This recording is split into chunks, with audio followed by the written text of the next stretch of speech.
ஓம் நமச்சிவாய. வாழ்க வளமுடன்.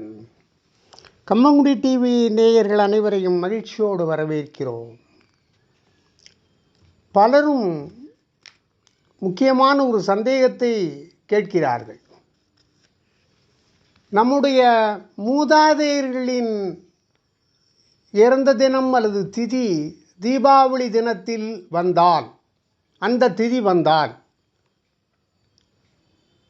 அவர்களுக்கு மூதாதையர்களுக்கு நாம் தர்ப்பணம் செய்யலாமா, செய்யக்கூடாதா? இதான் அவர் கேட்ட கேள்வி. ஒருவரின் பிறந்த நாளை அவரது நட்சத்திரத்தின் அடிப்படையில் கொண்டாடுகிறோம். இறுதி நாளை அன்றைக்கு இருக்கும் திதியின் அடிப்படையில் வருடந்தோறும் அனுஷ்டிப்பதும் வழக்கம். அவர் மறைந்த மாதமும் திதியும் வரும் நாளில் ஒவ்வொரு வருஷமும் சிரார்த்தம் அல்லது திவசம் செய்ய வேண்டும். சிரார்த்தம் செய்வதைத்தான் திவசம் என்றும் திதி கொடுத்தல் என்றும் நாம் குறிப்பிடுகிறோம்.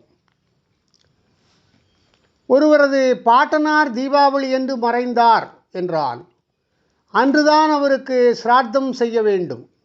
கர்மா செய்பவருக்கு ஏதேனும் தவிர்க்க முடியாத காரணத்தால் அதை செய்ய முடியாமற் போனால் மட்டுமே வேறு நாள் பார்க்க வேண்டும். மற்றபடி குறிப்பிட்ட திதி என்று திவசம் செய்வதே மிகவும் சிறந்தது.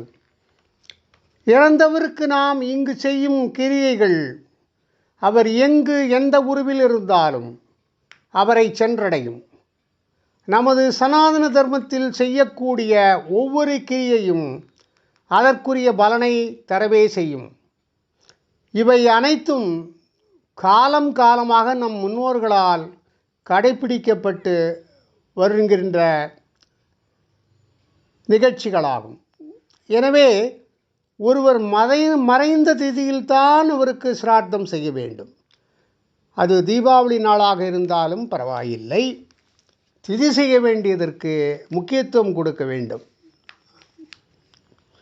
இதை புரிந்து கொண்டு நீத்தார் கடன்களை தவறாமல் எல்லோரும் செய்து மூதாதையர்களின் ஆசி பெற்று நல்ல வாழ்க்கை வளமாக இருப்பீர்களாக வாழ்த்துகிறோம். வாழ்க வளமுடன். ஓம் நமச்சிவாய.